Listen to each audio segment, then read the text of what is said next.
কিয়ামতের কঠিন ময়দানে মহান আল্লাহ রাগান্বিত হইয়া সূর্যকে বলবেন, সূর্য এদের মগজ গলায় দে। এই উপরে থাকা সূর্যটা মানুষের মাথার আঘাত উপরে চলে আসবে, এই সূর্যের মুখগুলো সব আমাদের দিকে ঘুরাইয়া দেওয়া হবে। আল্লাহ বলবেন, এদের মগজ গলায় দে। এই মানুষগুলোরে খাওয়ানোর জন্য আমি আমার কত সৃষ্টিরে কষ্ট দিছি, কিন্তু এরপরেও এই মাখলুক বুঝে নাই, এই ইনসান বুঝে নাই যে আমি তাদের রব। আমার হুকুম পালন করে নাই, বরং আমার নাফরমানি করছে। লক্ষ্য করে দেখবেন, একটা গাভীর দুধ যে আমরা খাই, শুধু জীবন খাটাইলাম এই লাইনে চিন্তাও একদিন করি নাই। এই গাভীটার দুধ তো বাছুরে খাইতো, কিন্তু বাছুরটাকে আমরা রাতের বেলায় আরেক ফিলারের সাথে বান্ধিয়া রাখি। সারা রাত এই বাছুরটা শুধু একটু পরে পরে আওয়াজ দেয়, লক্ষ্য করবেন বাছুরে কান্দে আর ডাকে, মাগো খিদা লাগছে, আমারে দুধ দাও। গাবি এক জায়গায় বান্ধা, যদি গাবিটা ওইখানে বান্ধিয়া না রাখেন তাহলে পরীক্ষা করে দেখবেন যে হুজুর কি বলেন, বাছুরে ডাকে কেমনে। বাছুরের ডাকটা শোনার সাথে সাথেই গাবি বাছুরের কাছে হাজির হইয়া যায়। না বান্ধিয়া দেখবেন তার দুধ নিয়ে বাছুরে খাওয়ায় লায়। গাবি এক জায়গায় বাঁধা, বাছুর আর এক জায়গায়। বাছুরটা সারা রাত যখন কান্দে আর মারে ডাকে, তখন গাবিটাও একটু আওয়াজ দিয়া বুঝায়, বাছা দন, ধৈর্য ধরো, সকাল হয়ে গেলে মালিক এসে তোমারে ছুটাইয়া দিব। সকাল হয়ে গেলে যখন আপনি ছুটাইয়া দেন, দেওয়ার সাথে সাথে বাছুরটা খুশিতে একটা লাফ দেয়। খুশিতে লাফ দিয়া দৌড়ে আইসা যখন মারুলানের মধ্যে ধরে দুধ পান করার জন্য এক দুই টান দিতেই আমরা সরাইয়া দিই। আরেকজনে দড়িয়া রাখেন, খুব চেষ্টা করে আসার জন্য, কিন্তু আমরা তারে ছুটাই না। এই দুধ আমি ইচ্ছা মতো দহন করি। যখন দুধ আর দহন করা সম্ভব হয় না, তখন বাছুর তারে সারি। এই বাছুর লাফ দিয়া গিয়ে ধরে, যতটুকুন টান দিয়ে আনতে পারে, এতে তার পেট ভরে না। সামনে দিয়া যায়, গিয়া মার কাছে কয়, মাগো পেট ভরে নাই, আমার পেট ভরে নাই গোমা। তখন বাছুরটারে মা গাবিঠায় দেখবেন বুঝায় আর চাটিয়া চাটিয়া আদর করে দেয়, নাকে মুখে চুমা দেয়, চাটিয়া আদর করে দেয়, বুঝায়, রে বাছা ধর, তোরে আর আমারে আল্লাহ বানাইছেন এই মানব জাতির সেবা করার জন্য। আর এই মানুষরে আল্লাহ বানাইছেন আল্লাহর গোলামি করার জন্য। কিয়ামতের কঠিন ময়দানে আল্লাহ বলবেন, কত প্রাণীরে কষ্ট দিলাম তোদেরকে খাওয়ানোর জন্য, কিন্তু তোরা তো আমার গোলামি করস নাই, নে শাস্তি নে। সূর্যকে হুকুম দিবেন, জ্বালায় ফেল, মগজ গলায় ফেল। ওই দিন গুনাহগার টের পাবে আল্লাহর হুকুম অমান্য করা কত কঠিন। মুসলমান ইমানদার ভাইরা আমার, আল্লাহ পাক রব্বুল আলামিন আমাদেরকে মুমিন বানাইছেন, এতে আমরা খুশি না বেজার? এক একজন ইমানদারের জন্য আল্লাহ 10 দুনিয়ার সমান একটা করে জান্নাত বানায়া রাখছেন। আল্লাহ পাক রব্বুল আলামিন এই দুনিয়ার জমিনে আমাদেরকে যতদিন রাখবেন শান্তিতে রাখবেন, যদি আল্লাহর উপরে ভরসা করে থাকতে পারি। এই দুনিয়ার থেকে যেই দিন বিদায় দিবে, সত্যিকারের ইমানদার যারা হবে, আল্লাহ পাক এদেরকে যখন দুনিয়ার থেকে বিদায় দিবেন, মরণের কষ্ট দিবেন না, জান্নাত দেখায়া দেখায়া দুনিয়ার থেকে বিদায় দিবে। মার কুল থেকে বাবার কুলে একটা বাচ্চা গেলে যেমন লাগে, একজন মুমিনের মরণের সময়, সত্যিকারের মুমিন যদি হয়, মৃত্যুর সময় তার এমন হালত দিয়ে দুনিয়ার থেকে বিদায়। কেমনে? তার চোখের সামনে জান্নাতটা যখন ফেরেশতারা তুলে ধরবে, অপারেশন হইতে থাকবে, জান কবজ হইতে থাকবে, বান্দার টেরই হইতো না। দেখছেননি দুনিয়াতে কেউ যদি হাত পাও কাটে, তারে হাসপাতালে নেওয়া হয়। হাত পাও কাটছে, গামছা দিয়ে বান্ধে বান্ধে কোনো রকম লয়ে গেছে হাসপাতালে। তো ডাক্তার সাহেব বলতেছে সেলাই লাগবো 5টা। সেলাই করার জন্য যখন সুই কেঞ্চি সুতাই তারপর ধরতে থাকে যুগাল যন্ত্র দেখি আই রুগী দেখবেন শিক্ষা না গো আমার না গো বাইক নগা চিল্লাই সিলাইতাম না চিল্লাই নিয়ে ডাক্তারে কয়েক কাম করেন 2টা ইঞ্জেকশন লই এখন ফার্মেসিতে 2 ইঞ্জেকশন আইনিয়া কোন রকম 2 সাইডে হুশ করে এরপরে রুগী তাকায়া দেখে তার সামনে সিলাইতেছে ব্যথা পায় না ব্যথা পায় তাকায়া দেখতেছে ঠিকই দুঃখ লাগে না কেন সুইয়ের ভাওয়ার কি কমে গেছে না সুইয়ের ভাওয়ার ঠিকই আছে তারে সেভ করা হয়েছে ইঞ্জেকশনের মাধ্যমে ঠিক তেমনি ভাবে একজন ইমানদারকে আল্লাহ যখন দুনিয়া থেকে বিদায় দিবেন আল্লাহ এমন এক ব্যবস্থা করবেন মুমিনের যেন কষ্ট না হয়। আর একটু জোরে কন্যা সুবহানাল্লাহ।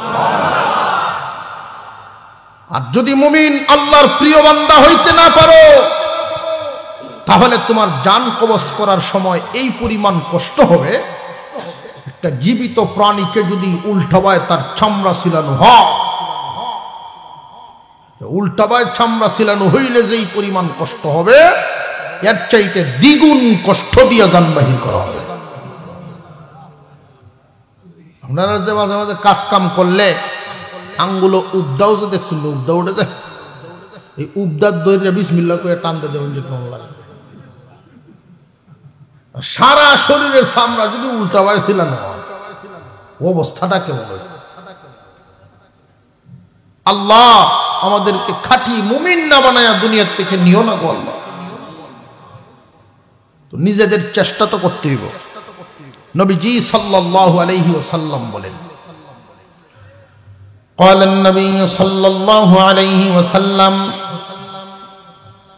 من أحب لقاء الله أحب الله لقاءه ومن كره لقاء الله كره الله لقاءه নবীজি সাল্লাল্লাহু আলাইহি ওয়াসাল্লাম বর্ণনা করেন যে ব্যক্তি চায় আমার রাস্তায় চলার জন্য আমি তারে আমার রাস্তায় চলার জন্য সহজ করিয়া দেই। আল্লাহ পাক রব্বুল আলামিন বান্দাকে আল্লাহর রাস্তায় চলার জন্য সহজ করে দেন। আর যে ব্যক্তি চায় না আল্লাহর রাস্তায় চলতে আল্লাহ তারে তার রাস্তায় চালান না। আমরা যদি চাই যে আল্লাহর রাস্তায় চলবো আল্লাহ আমাদেরকে চালাইবেন। চলতে রাজি আছেন? ইচ্ছা আসেনি? আজান শুনলে খেত থাকতাম না মসজিদে যেতাম। যদি বেশি ব্যস্ততা থাকে কাজের আউরো নমাজ হইব না হইতো না। আল্লাহ তাআলা অন্যান্য উম্মতের তুলনায় সাদুর রহমানি হচ্ছে মন হতে দিল না।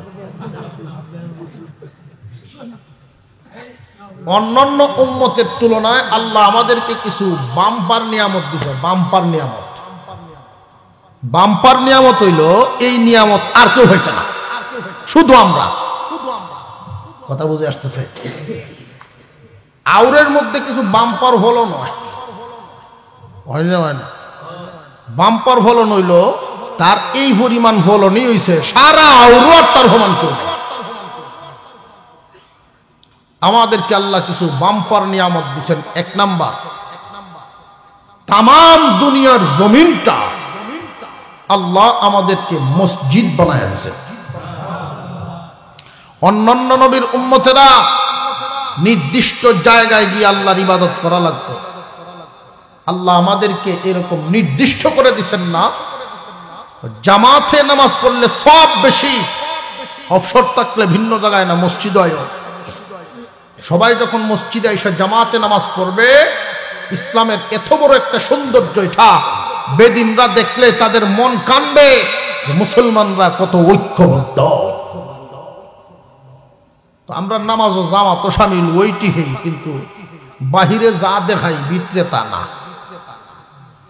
বাহিরে দেখাইতেছে আমরা সব এক ইমামের কথায় উড়ি, এক ইমামের কথায় বই, কিন্তু যেই আসসালামু আলাইকুম রহমতুল্লাহ সালাম শেষ, যার যার মতো আলাদা হয়ে গেল। মুসলমান ভাইরা, আল্লাহ তাআলা আমাদেরকে যত নিয়ামত দান করছেন, এই পুরো জমিনটা আল্লাহ আমাদের জন্য মসজিদ বানাইছে। আমরা ভায়া খুশি না বেজার? কারোর কাজের ব্যস্ততা থাকতেই পারে, ব্যস্ত সময়ে যদি কেউ আল্লাহর ইবাদত করে, আজান শুনছে, হাওরের মাঝখানে আছে বান্দা, এমন অবস্থায় যদি গামছাটা বিছায়া অথবা খালি জমিনে বনের উপরেও দাঁড়ায় যায়, দৃশ্যমান কোনো না পাকি নাই এমন কোনো মাটিতেও যদি সে দাঁড়ায় যায়, আল্লাহ পাক রব্বুল আলামিন তখন ফেরেশতাদেরকে ডাক দেন, ফেরেশতারা তোমরা তো বলছিলে আমার বান্দারা শুধু জমিনে ফিতনা বাজাত করব, তাকায়া দেখো দুনিয়ার কাজ কামে আমারে ভুলাইছে না। আমার বান্দা দুনিয়ার কাজ কামে পড়িয়া আমি আল্লাহরে ভুলে নাই, কাজ কাম তো দেখো আমার সেজদা দেওয়ার জন্য তৈরি হয়ে গেছে, এই জন্য আমি আল্লাহ আমার বান্দারে ভুলবো না। ডাবল সওয়াব। কিন্তু আমরার অবস্থা হইল এমন, যেটা করি একটা ওই আল্লাহরে বললে লাই, বেশি কামের চাপ পড়লে সারা দিনের নামাজ একটা হইলে লাই, লজিং থাকতে হবে একবারই, রাত্রির বাজে 10-11টা, এই সময় ক্ষমতি চালা কাত ক্ষমতি চালা বেড়া কামত দিতেছে। আচ্ছা একবার দিছে বুঝলাম, আবার শোনা যায় কিরি একবারই কামত দিল হিজে দিতে হয়। আমি গেছি কেউ বেটা চাচা আপনি নামাজ পড়তেছেন? হ্যাঁ বেটা নামাজ পড়তেছেন। কামের কি ঝামেলা, নামাজ অত টাকা খাওয়াতে চালা কিতা খবরটা তুমি শুনিয়াছ? এই যে সোহালে ভাই ইসলাম আর বাড়ি যেতাম পারছি না, দুপুরও বাদ খাই যাওরো, এই জন্য জোহর আসর মাগরিব সারা দিনের যত কাজ কামাতে চলে এক কানো গেছি। কাজের ঝামেলায় পড়লে সব ভুলে যায়। কথা বুঝে আসতেছে আপনাদের? এই দুনিয়ার পেরেশানি সামান্য কিছুদিন সময় থাকতে ছাড়তে হবে। এমন টাইমে আপনারা এই দুনিয়ার পেরেশানি ছাড়ুন না যে যখন পেরেশানি আপনারা ছেড়ে দিছে। কথাটা মনে বুঝাইতাম পারছি না। হুজুর দহর যে হুজুর যখন আর কিস্তার সময় দেয় না, ব্যবসা নাই বাণিজ্য নাই, গিরস কিস্তার যাই না, হংকালে আল্লাহ বিল্লাহি করি, দৈন্য তুসবিরা তখন সব সময় আল্লাহ বিল্লাহি করে, গিরস্তি বেটা ছেড়ে দিছে। তো বাবা রে, গিরস্তি তো তুমি ছাড়ছো না, বুঝছি গিরস্তি তোমারে ছাড়ছে। কথা বুঝে আসতেছে? ব্যবসা তুমি ছাড়ছো না, ব্যবসায় তোমারে ছাড়ছে।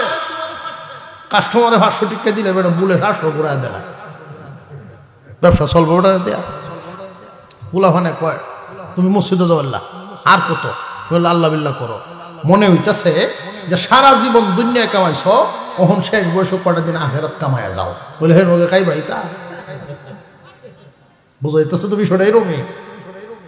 অথচ আখেরাত কামানোর সময় কি শুধু শেষ সময় না বালে গোয়ার পর থেকে? আমরা যে ধ্যান ধারণা এগুলো একটু পরিবর্তন করা দরকার। ছেলেদেরকে যখন বাচ্চাদেরকে বাবার সাথে নিয়ে নামাজে দাঁড় করাইবেন, তাহলে বাচ্চাও বুঝে ফেলবো নামাজের সময় হয়ে গেছে। আমরা যখন আমাদের পরিবারের দিকে নজর দেই না, পরিবারের লোকেরা মনে হয় ওরা মনে মনেই কয় যে আমার বোধহয় নামাজের সময় হয়েছে না। খুব সাবধান, নিজের জিন্দেগি শেষ, পরিবারের সদস্যদের জীবন নষ্ট করবেন না, ইহকাল পরকাল দুটোটাই শেষ হইব। বেনামাজি মানুষটার দুনিয়াদারি আর নামাজি মানুষটার দুনিয়াদারির মধ্যে বেশ কম আছে। নামাজি মানুষটা যে দুনিয়াদারি করবে, সুশৃঙ্খল দুনিয়াদারি করবে, আর বেনামাজি মানুষটা দুনিয়াদারি করবে, উশৃঙ্খল দুনিয়াদারি করব। সন্তানকে নামাজি বানান, তার উসিলায় আপনিও লাভবান হবেন। সন্তান যদি কোনো নেক কাজ করে, এর অংশে মা বাবা অনেক লাভবান হয়। মুসা আলাইহিস সালাম আল্লাহর সাথে কথা বলার জন্য রওনা দিছেন, রাস্তায় গিয়ে পাইছেন একটা গোরস্থান, কবরে আযাব হচ্ছে। মুসা আলাইহিস সালাম খুব আফসোস করলেন, মুর্দার কি আযাব। আল্লাহর সাথে কথা বলে যখন আবার ফেরত আসতেছেন, দেখেন যারে আযাবে দেখা গেছিলাম অনেক শান্তিতে ঘুমায়। উনি দাঁড়ায় গেলেন, আল্লাহর কাছে দোয়া করলেন, আল্লাহ এই ব্যক্তিটার হালত পরিবর্তন কেমনে হইল আমার একটু জানাও, জানলে আমি খুশি হইতাম। আল্লাহ পাক রব্বুল আলামিন বলেন, ও পয়গম্বর, এই লোকটা যুবক অবস্থায় মারা গেছে, অনেক গুনাহ খাতা করেছে, কিন্তু তার মনটা ছিল আলেম ভক্ত। মনের ভিতরে ইলমের বড় মহব্বত ছিল। স্বামী স্ত্রী একসাথে সংসার যখন শুরু করে, বিবির ঘরে যখন বাচ্চা হওয়ার সংবাদ এসে যায়, তখনকার সময়ে এই লোকটা অসুস্থ হয়ে গিয়েছিল। বিবিরে বলছিল, আমার যদি ছেলে সন্তান হয় তারে তুমি মাদ্রাসাত পড়াইও। যুবক মারা গেছে, কবরে আছে, তার গুনার কারণে আযাব হইতেছিল কবরে। বিবিকে যে ওসিয়ত করে আসছিল, এই বাচ্চাটা আস্তে আস্তে বড় হইতে হইতে যখন মাদ্রাসায় পড়ার সময় হয়ে গেছে, বিবি তার স্বামীর আদেশ অনুযায়ী সন্তানটাকে নিয়ে মাদ্রাসায় ভর্তি করে দিছে। মাদ্রাসার শিক্ষক তারে যখন সর্বপ্রথম সবকটা পড়াইছে, বিসমিল্লাহির রহমানির রহিম। ও পয়গম্বর মুসা, বলো দেখি, যার বাচ্চা আমাকে রহমান রহিম কইয়া ডাক দেয়, এই রহমান এবং রাহিম হইয়া আমি এই বাচ্চার বাবারে কেমনে আযাব দেব? আমারে রহমান রহিম কইয়া যখন সন্তানে ডাক মারছে, এই সন্তানের উসিলায় তার বাবারে মাফ করিয়া আরাম দিয়ে দিলাম। সন্তানের নেকের উসিলায় মাতা পিতার ফায়দা হয়। আমরা তো একমুখী পড়াশোনা করাই বাচ্চাদেরকে, একমুখী পড়াশোনা করাইলে হয় না, দ্বিমুখী পড়াশোনা করাইলে। কারণ হইল মানুষের ভবিষ্যৎ এক প্রকার না, মানুষের ভবিষ্যতেই দুই প্রকার। মানুষের জিন্দিগি এক প্রকার না, দুই প্রকার। মানুষের জিন্দিগি একটা না দুইটা? আপনারা বুঝতেছেন না? জিন্দিগি একটা না দুইটা? একটা হইল এই দুনিয়ায়, আর একটা হইল কোন আছে তো, একটা হইল ইহকাল আর একটা হইল পরকাল। মানুষের জিন্দিগি দুইটা, ক্ষণস্থায়ী জিন্দিগি, চিরস্থায়ী জিন্দিগি। আমরা আমাদের সন্তানদের ভবিষ্যৎ গড়তে গিয়া শুধু একটা গড়ি, আরেকটা গড়ি না। একটা গড়াইয়া দিয়া মনে করছি যে সন্তান তোমারে আমি মানুষ করছি। আপনি পুঞ্জি দিচ্ছেন ঠিক, শুধু দুনিয়ার ব্যবসা করার পুঞ্জি দিচ্ছেন। ডাক্তার বানাইছেন দুনিয়াতে লাভবান হওয়ার পুঞ্জি দিচ্ছেন, ইঞ্জিনিয়ার বানাইছেন দুনিয়াতে লাভবান হওয়ার পুঞ্জি দিচ্ছেন, ব্যবসায়ী বানাইছেন দুনিয়াতে লাভবান হওয়ার পুঞ্জি দিচ্ছেন। এগুলো কাজে লাগবো কতদিন? দুনিয়া থাকবো যতদিন। এই দুনিয়া থেকে যেদিন বিদায় হবে, এরপরে যে তার কামাইয়ের দরকার আছে, এই চিন্তা তো আপনি করেন না। যদি করতেন তাহলে ওই শিক্ষাও কিছু দিতেন, বাবা শিক্ষা অর্জন করো, আখেরাতের কামাই লাগবে। আখেরাতের কামাই কি পরিমাণ, সেইখানে থাকবে যে পরিমাণ। আজকে আমরা একমুখী শিক্ষা দেওয়ার কারণে মাদ্রাসায় কিছুই পড়াই না। আমরা মনে করি স্কুলে পড়তেছে পড়ুক, এরপরে সে বড় ইয়া তার ইসলাম সে শিক্ষা লইব না। আমরা এখানে যারা আছি অনেকেই সূরা কেরাত সহি শুদ্ধ করে পারে না। চেষ্টা করে দেখবেন আগের মতো হইতো না, ছোট বাচ্চাদের মতো শিখতে পারবেন না। একটা জমাত পাঠাইছিলাম কিছুদিন আগে, তবলিগ, 15 জন মুরব্বীরে দিয়ে পাঠাইছি, 2 জন আলেম সাথে দিছি, যে আপনারা এই 40 দিন পর্যন্ত মেহনত করে 4-5টা সূরা এদেরকে মুখস্থ করাইবেন সহি শুদ্ধ করে। এই যে 40 দিন চেষ্টা হলো, হাম্মালাতাল হাতাব, এইটার উচ্চারণ করে হাম্মালাতাল ফাতাল কয়। তাব্বাত ইয়াদা আবি লাহাবিন ওয়া তাব্বা মা আগনা। মা আগনাটার কয়তাল কয় মায়া আগে না, মায়া আগে না। কথা বুঝে আসতেছে আপনাদের? সময় থাকতে নানুয়ালে বাস, এটা ফাকলে করে টাস টাস, মুরব্বীর কথা। ছোট থাকতে যদি আপনি শিক্ষা না দেন, পরে এই বড় হইয়া খালি দহরণ যে ওহন আর কিস্তা করি না, আল্লাহ বিল্লাহি করা যাইব কোন সময় সবকিছুর থেকে ফারে বোঝা সময় বউ চিল্লাইব তুমি মসজিদে যাও না কেটে। কত মানুষের নমাজও যায়, খালি গরম বইয়া ক্যাট ক্যাট করো। কথা বুঝে আসতে হবে, বেড়া যায় না তো বড়ায়া। আরেকবারের মুসল্লিরা ডাক্কে আনে, আমরা বুড়ারে মসজিদে লইয়া দাও, সে ডড্ডা ভাঙ্গাই চলে ফইলা 2-4 দিন খালি লইয়া যায়, অমুক আয়ো আয়ো মসজিদও যায় হইলা হইলা গিয়া। যারা এই জাতের বেদাইলে মুসল্লি ইমাম সাহেবরেও কে বোগায়, খালি ইমামে আপনি জান গে কই তোর মাইরা জান গে কই ইমামে কয় আচ্ছা কই এই গজো ভাই আমার উপরে নাজিল হইছে। হ এই সমস্ত ব্যক্তি খুব সাংঘাতিক বেজাল। সূরা কেরাত ছাড়তো না, 1 সপ্তাহ শিখাইলেও আপনি চেষ্টা করে দেখবেন বহুত মসজিদে ইমাম সব চেষ্টা করেন কিছু মস্ক করায়া করায় মুসল্লিদেরকে ঠিক করানোর জন্য। 10 দিন 15 দিন লাগ খালি কুল হল্লা সূরাটা জবাইছে। এরপরে যদি ইমামে কয় আমি একটু শুনতাম, আগামী ওয়াক্তে আপনারা আমারে হুনাই পাই, এই ওয়াক্ত ইমামে হলাই নমাজ পড়লাম। এখন কি বুঝে আইতেছে আপনাদের বাচ্চাদেরকে কি নুরানি পড়ানোর দরকার আছে না নাই? আপনি যদি আপনার বাচ্চাকে নিয়ে স্বপ্ন দেখেন যে আমি ডাক্তার বানাতে চাই, স্বপ্ন নষ্ট হবে না। নুরানি 3 বছর পড়ায়া নিয়ে যান, ডাক্তার বানান, সময় তো শেষ হয়ে গেছে না, কিন্তু শুরুতে 3টা বছর নুরানি আগে পড়ান, এরপরে অন্য লাইনে নেন। তাহলে সে যদি ডাক্তার হয় ভিতরে কোরআনের নূর তাকে কষাই হইতো না। আর সে যদি ভিতরে কোরআনের নূর লইয়া গে ইঞ্জিনিয়ার হয়, রোডের বদলা বাঁশ দিত না। আর নইলে তার ভিতরে শয়তান এমন বান্দা বান্দে, দুনিয়া এমন উড়া উড়ে। আহারে এক ডাক্তারে রুগীরে দুনিয়াদার, শুধু দুনিয়াদারি হইলে রুগীরে ওষুধ না দেয়, 100 ব্যাগ সিমেন্ট একটা হইলে দিন 3 বার লিখে দিয়েছে। ঘর বানতেছে, যে বিল্ডিং বানতেছে, এই টাইমে যে মিস্ত্রি ফোন দিয়েছে সিমেন্ট লাগবো, ওটা রুগীর ফেস হিসেবে লিখে পড়ে দিচ্ছে। দুনিয়া এমন উড়া উড়ে। যাক, একটা আবদার আসছে, যেহেতু কাবাগরের একটা ইতিহাস আপনাদের সামনে বর্ণনা করার, লম্বা চূড়া আলোচনা তো সম্ভব না, বিষয়ভিত্তিক আলোচনার জন্য অনেক লম্বা সময়ের দরকার। আমরা মোটামুটি ভাবে আপনাদের সামনে চেষ্টা করব যে মূল বিষয়টা যাতে বোঝানো যায় আপনাদেরকে। খানে কাবা আল্লাহর ঘর, কাবাগর দেখছেন নি না দেখছেন না? এই কাবাগর কার ঘর? আরো জোরে কর।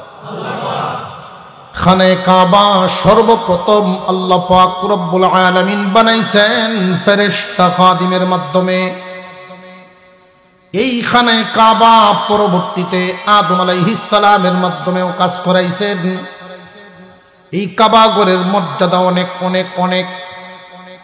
আল্লাহ 7 আসমানের উপরে বাইতুল মামুর নামক একটা ঘর আছে। এই বাইতুল মামুরের চতুর্দিকে ফেরেশতারাও এইভাবে তওয়াফ করে। এক এক গুরানে 70,000 ফেরেশতা একসাথে চক্কর দেয়। এই 70,000 ফেরেশতা জীবনে একটা চক্করে দিবার সিরিয়াল পায়, দ্বিতীয়বার কোনো সিরিয়ালেই নেই। আল্লাহ পাক কি পরিমাণ ফেরেশতা বানায় রাখছে।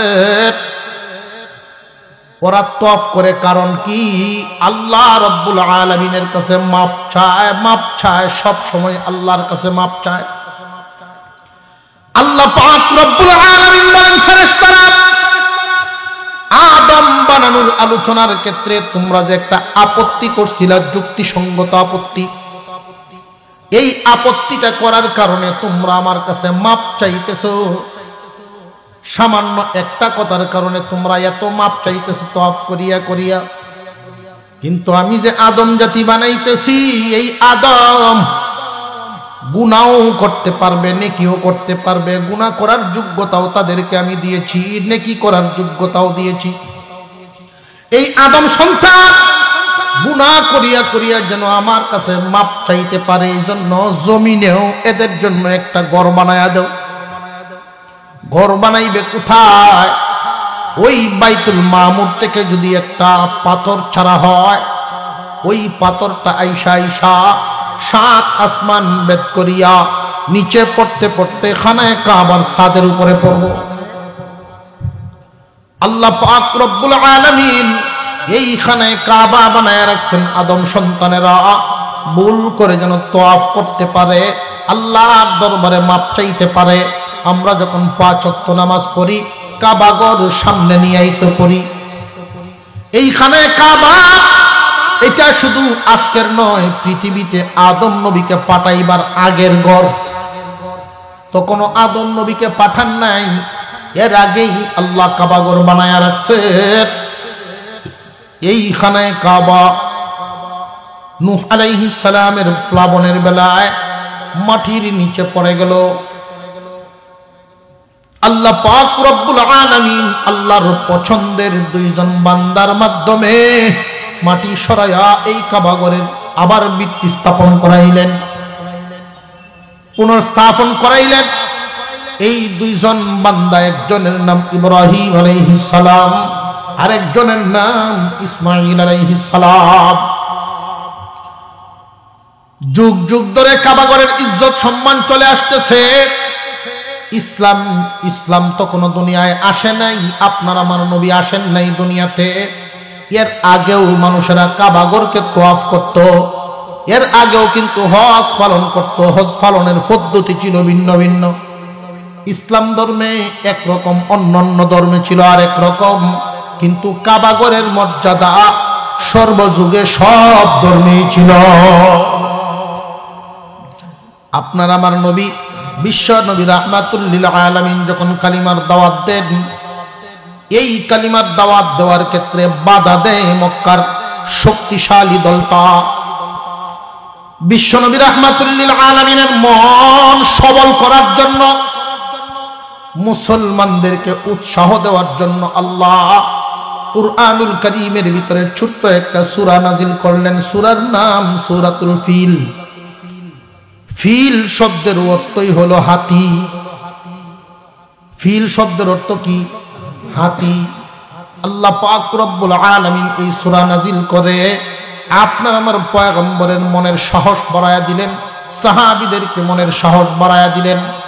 এই সূরার যেই বিষয়বস্তু, এক কথা আল্লাহ পাক বুঝায় দিলেন, দোস্ত চিন্তার কোনো কারণ নাই, ভাবনার কোনো কারণ নাই, জানিয়া রাখবেন আল্লাহ যাদের সাথী হয় দুর্বল হইলেও বিজয় হয়।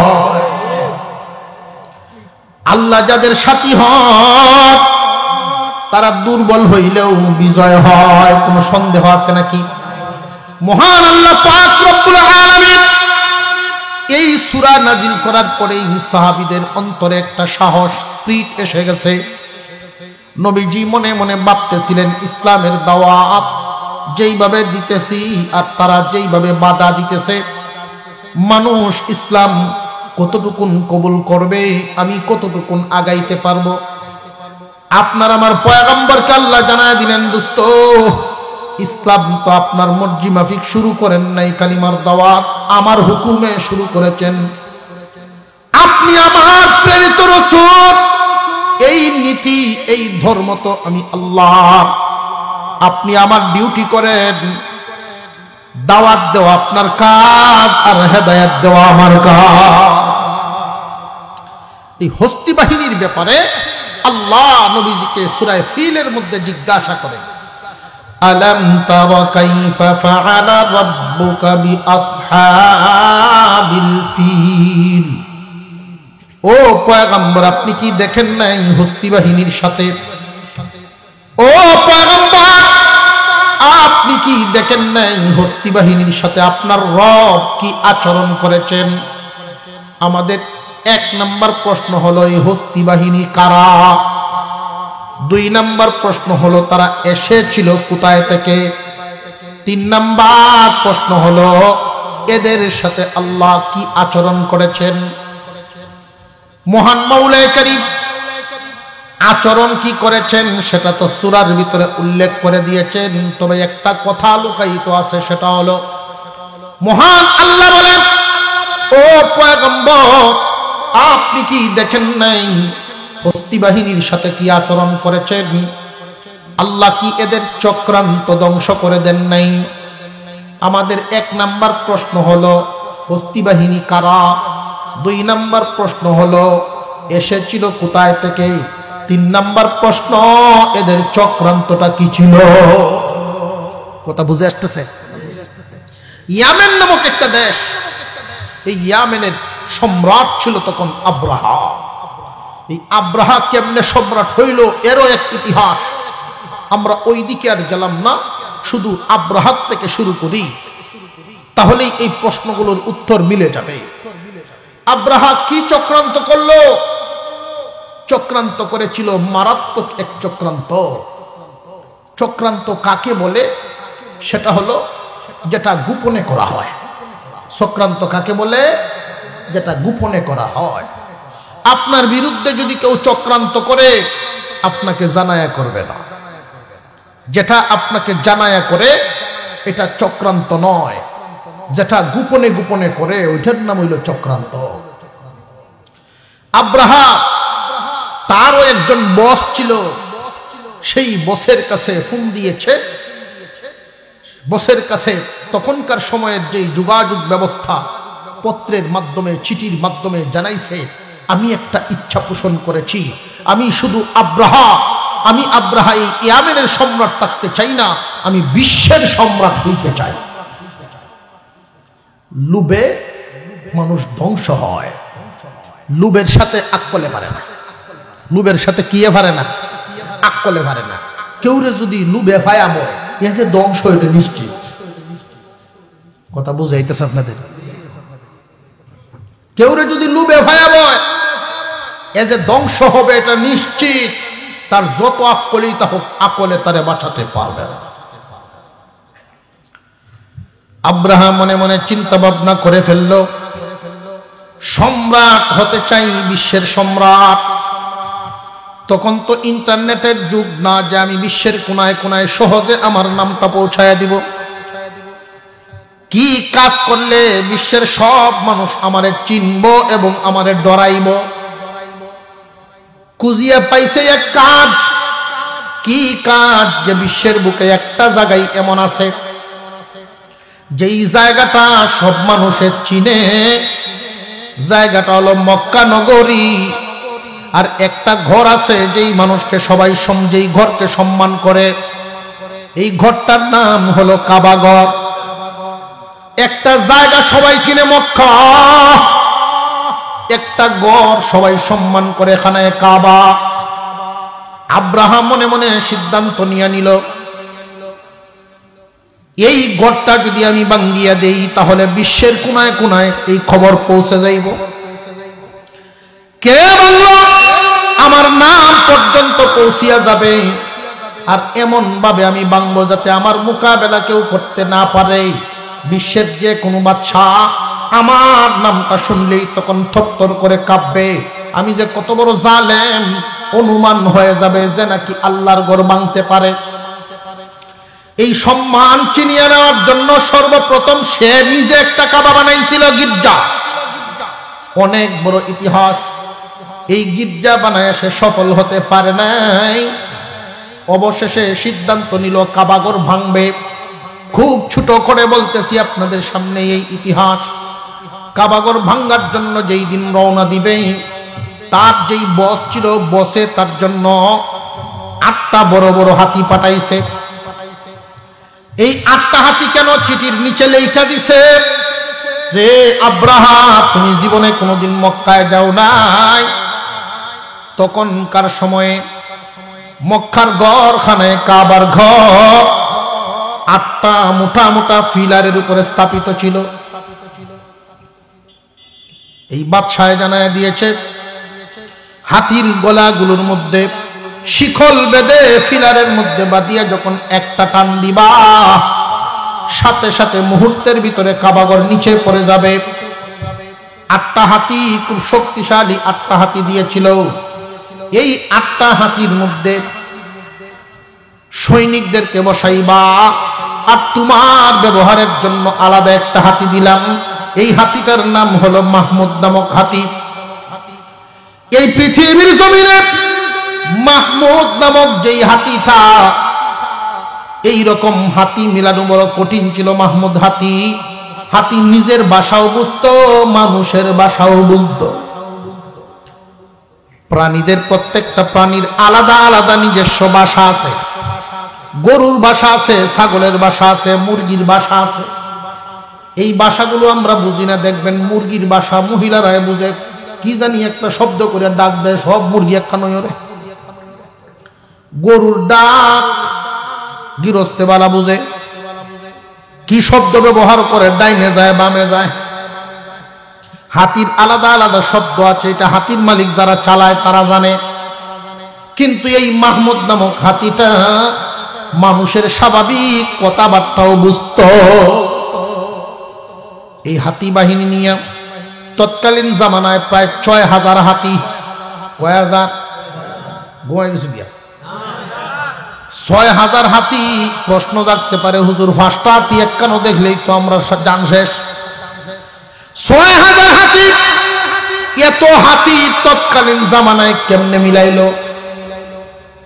এই বাংলাদেশ সরকার যদি ঘোষণা দেয় যে ১ লক্ষ গরু দরকার, মিলানি সম্ভব নি না অসম্ভব? কারণ গরু আমরা প্রত্যেকটা বাড়িতেই ২-৪টা করে লালন পালন হয়। এই জন্য বাংলাদেশে গরুর অভাব। তৎকালীন জামানায় এই ইয়ামেনের গড়ে গড়ে হাতি লালিত পালিত হইত।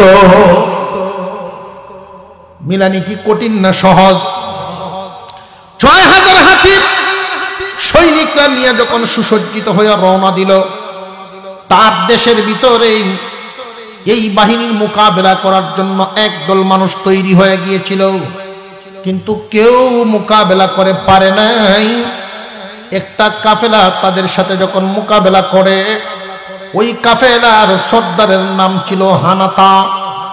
এই হানাতা নামক ব্যক্তিটা মোকাবেলা করেছে কিন্তু পারে নাই।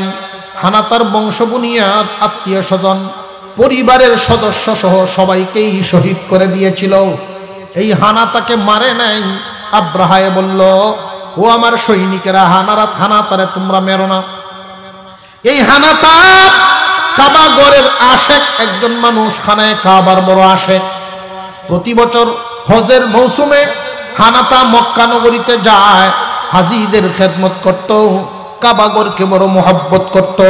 যখন সংবাদ পাইছে এই কাবাগর ভাঙার জন্য আব্রাহা রওনা দিয়েছে, হানাতায় সহ্য করতে পারে নাই। তার বংশবুনিয়াদ নিয়ে মোকাবেলা করার চেষ্টা করেছিল কিন্তু পারে নাই। এই হানাতাকে তারা মারে নাই, রেখে দিয়েছে। এই হানাতা আমার রাস্তা দেখায়া দেখায়া নিব। হানাতায় মনে মনে ভাবছিল, সোজা রাস্তায় না নিয়ে একটু ঘুরায়া নেই। ঘুরায়া কেন? ঘুরায়া নেই, যদি তায়েফ দিয়ে নিয়ে যাই। তায়েফের তখনকার জমানার সর্দারের নাম ছিল আবু রিগাল। এই আবু রিগাল একজন বুদ্ধিমান বিচক্ষণ মানুষ। যদি কাবাগরের মোহব্বতে আবু রিগাল আব্রাহারে বুঝায়া ফিরত দিতে পারে, তাহলে কাবা রক্ষা হবে। এই কৌশলে তায়েফ দিয়া নিয়ে গেছে। কিন্তু আবু রিগাল যে এমন বিচক্ষণ হইয়া আব্রাহার সাথে হাত মিলায় ফেলবো, এটা তো আর হানাতায় জানে না। আব্রাহার বাহিনী দেখাই আবু রিগালে কয়, আব্রাহা, তোমার অনেক নাম দাম শুনিয়াছি, তুমি কাবাগর ভাঙবা ভাঙবো, আমার কোনো আপত্তি নাই, তবে আমার গদ্দি ঠিক রাখো। কথা খুব ভালো করে বুঝবেন, সূক্ষ্ম কথা। ইতিহাস থেকে শিক্ষা নেওয়া, ইতিহাস থেকে শিক্ষা নিতে হয়। মানুষ পদের কারণে নীতি হারা হয়।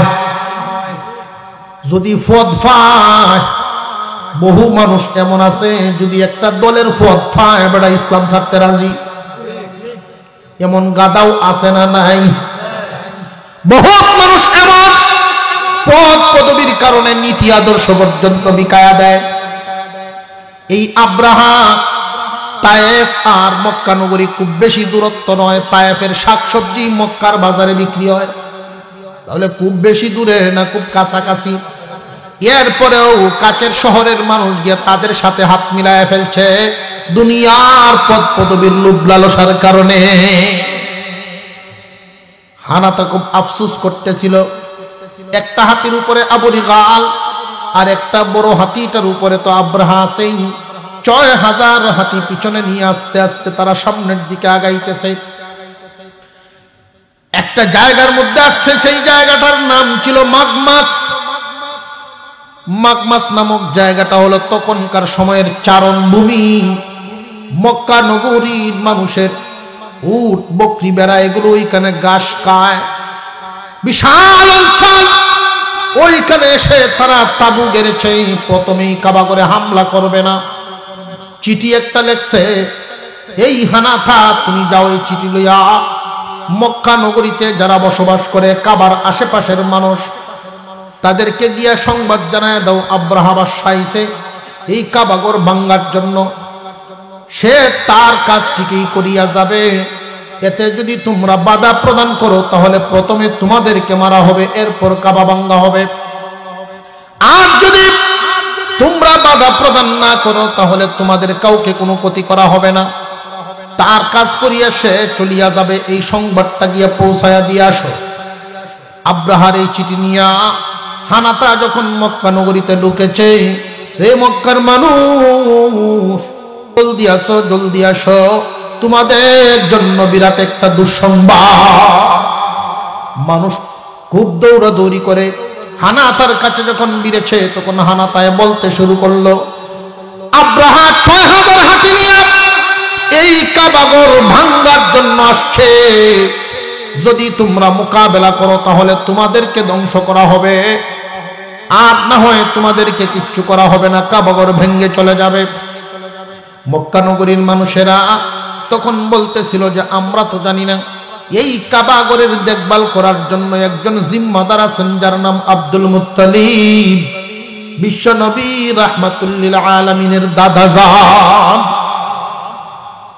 এই ঘটনা সংঘটিত হয়েছিল আপনার আমার নবী দুনিয়াতে আসার মাত্র ৪৯ দিন আগে। নবীজি মার পেটে আছেন, দুনিয়াতে আসার বাকি রইল আর কয়দিন?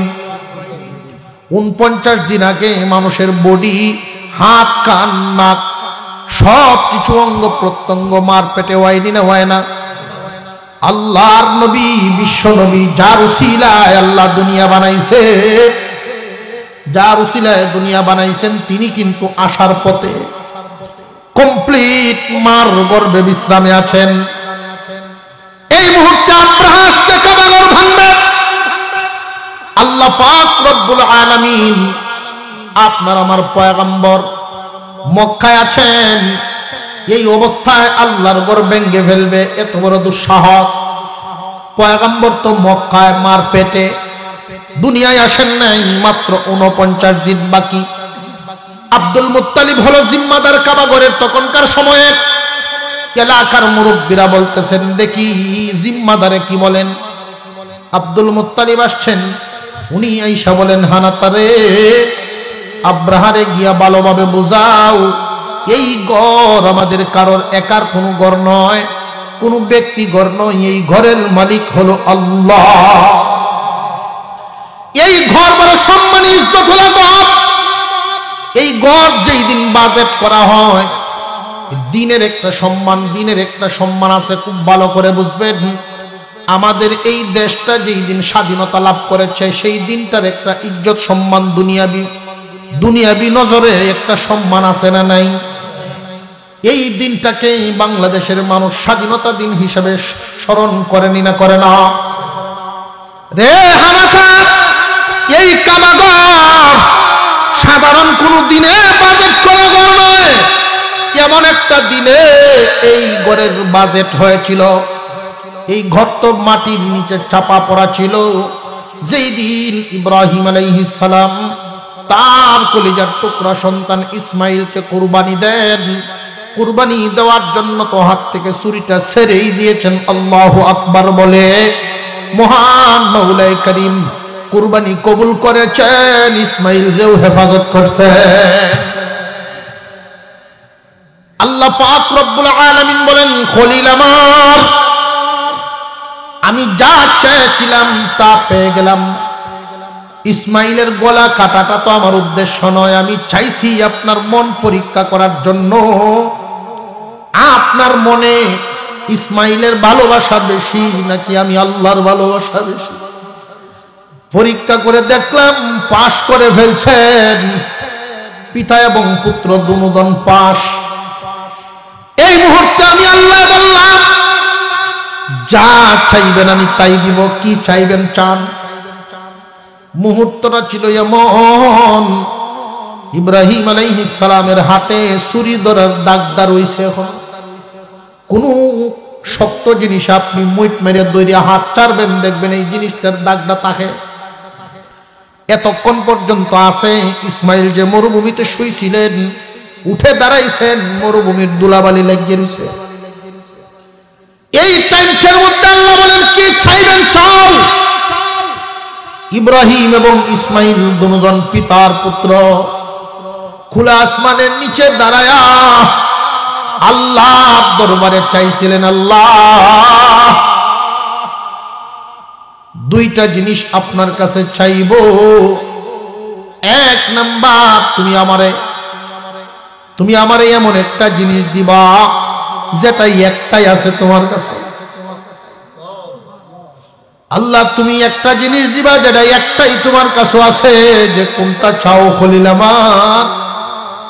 তিনি চাইতেছেন ছেলেরে দেখায়া দেখায়া, ইসমাইলকে দেখায়া দেখায়া চাইতেছিলেন, রব্বানা ওয়াবআথ ফীহিম রাসূলাম মিন আনফুসিহিম।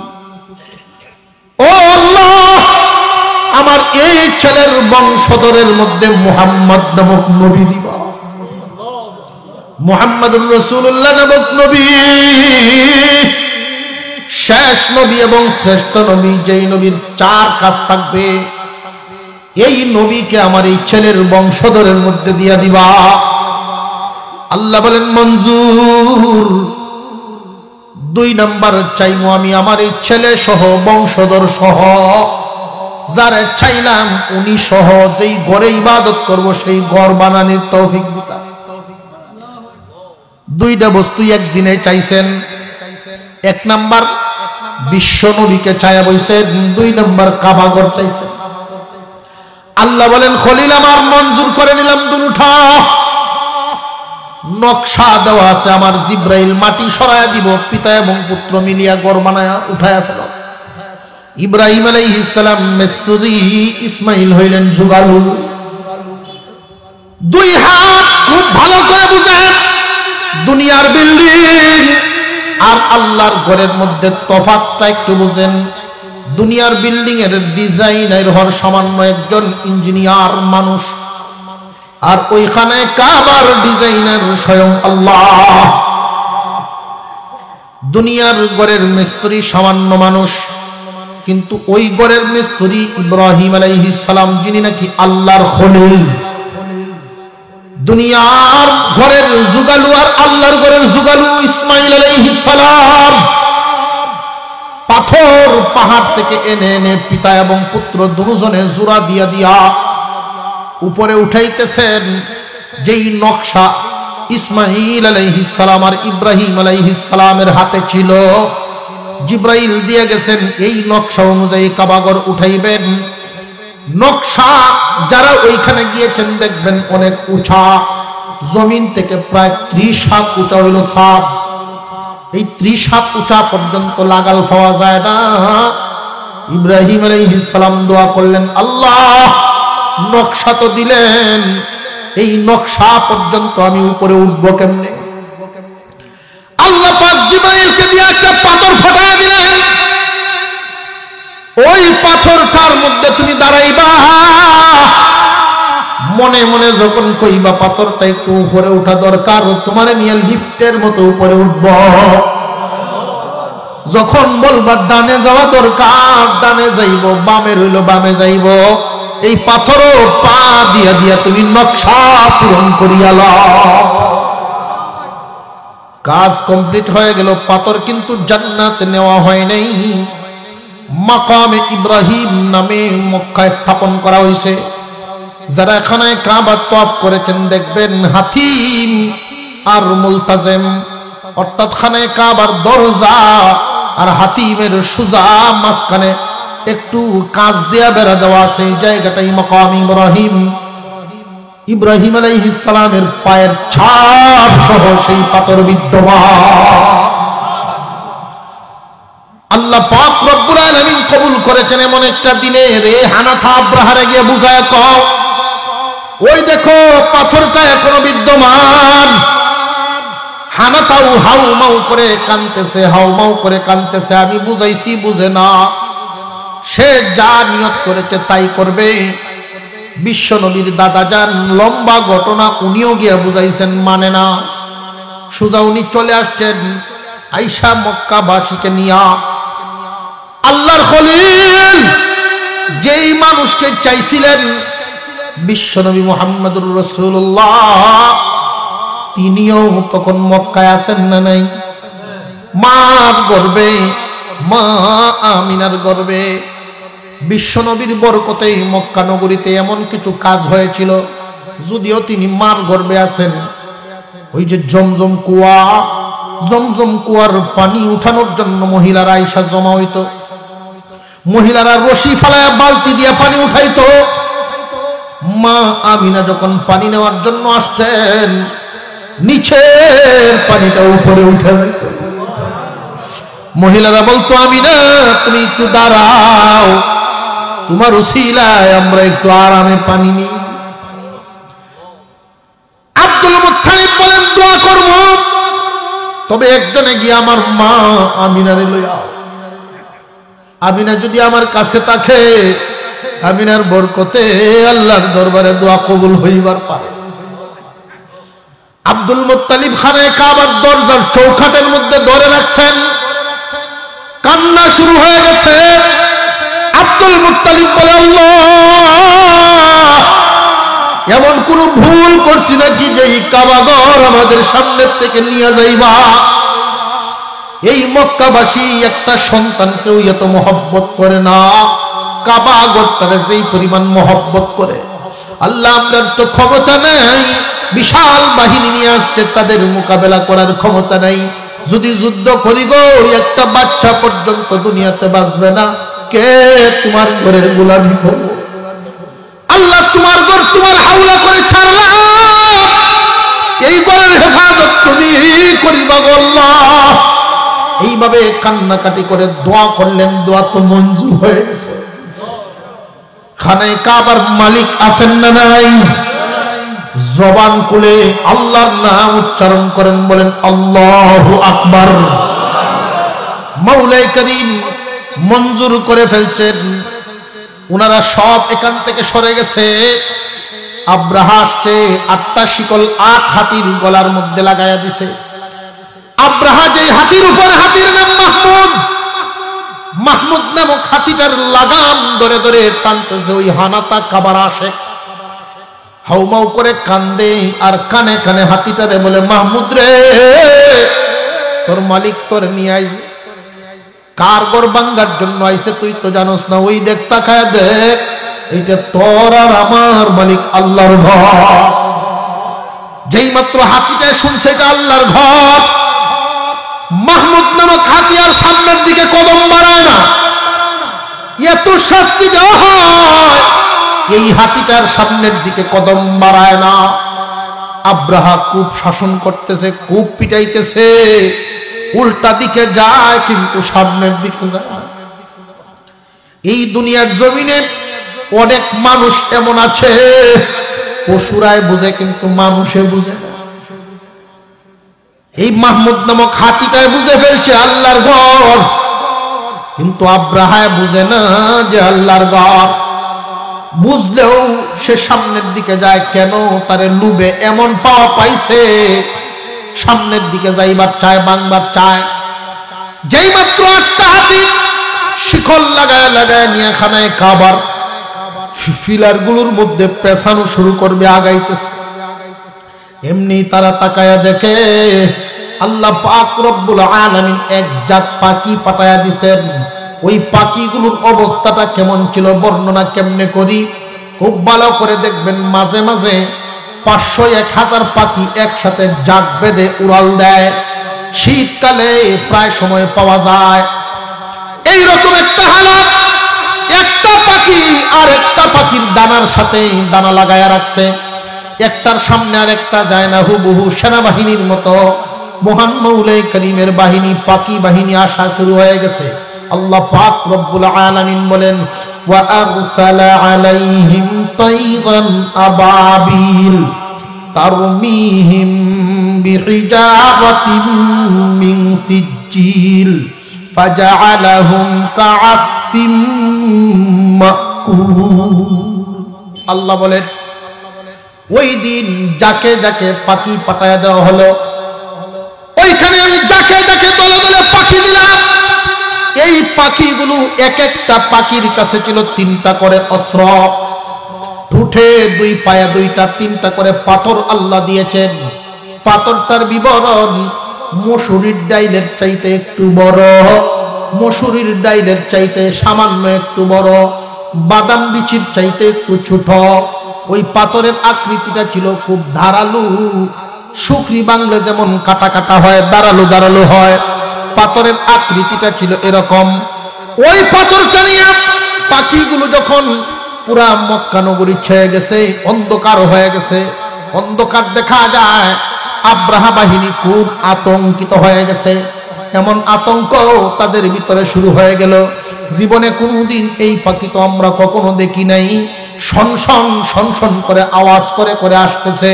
তাদের আশাতেই এদের ভিতরে আতঙ্ক শুরু হয়ে গেছে।